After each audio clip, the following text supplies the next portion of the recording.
Happy Thursday. We are picking up the second part of reflection out of Philippians chapter 4 on contentment. I'm honing in on verses 11 and 12. Not that I speak from want.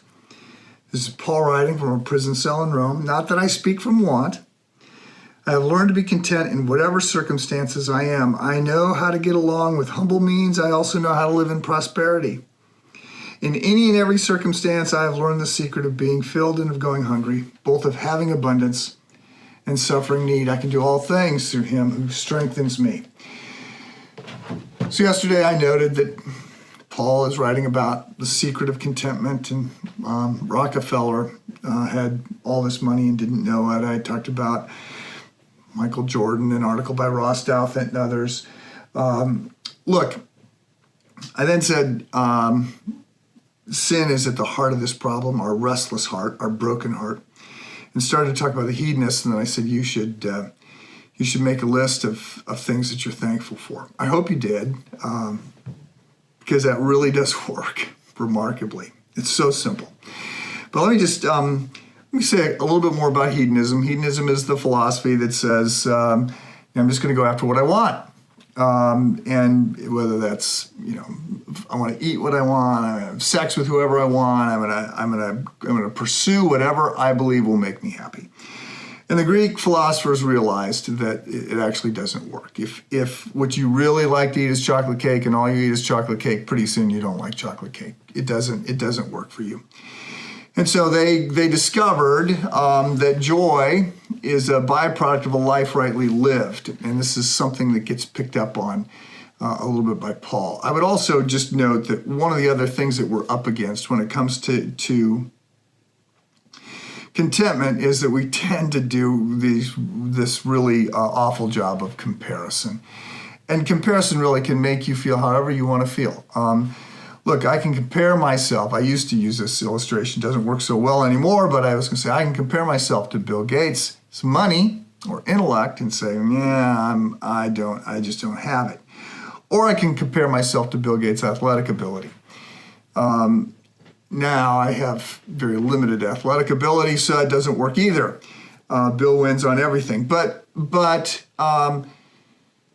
look, you can feel good about yourself, or you can feel cheated, and you can have pride, or you can be demoralized by comparison. It's done from a distance. We don't really understand what's going on. We can compare our strengths to someone else's weaknesses, our weaknesses to someone else's strengths. But people often look around and inflate the joy other people have. So look, when Paul is writing about this and he talks about the secret of being content, he's talking about a relationship with God. He's talking about the incredible benefits of the gospel, of reminding ourselves of the love of God and of eternal life with God. And that ought to change everything.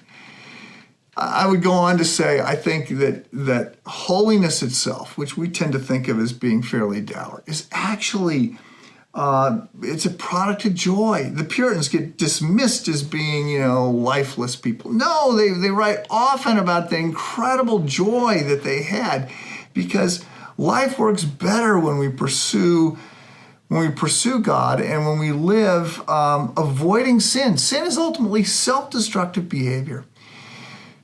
So one other thing I'll say here is that, look, we need to cultivate joy and happiness. And much of what makes life precious is available in plain sight. I will say this. If you're watching this, you have access to the technology that allows you to watch this. You're among the wealthiest 5% of the world, maybe in the wealthiest 0.01% of the world. There are lots of people, tens of millions, hundreds of millions, billions of people who think, if I only had what that person has, I would be happy. I would be content. Now, that's not true, but the point of the matter is contentment isn't going to come through more stuff. Contentment comes from a settled heart. And it's not about having more, it's about being content with what you have. And this comes through focus. This comes through a developed, cultivated relationship with God.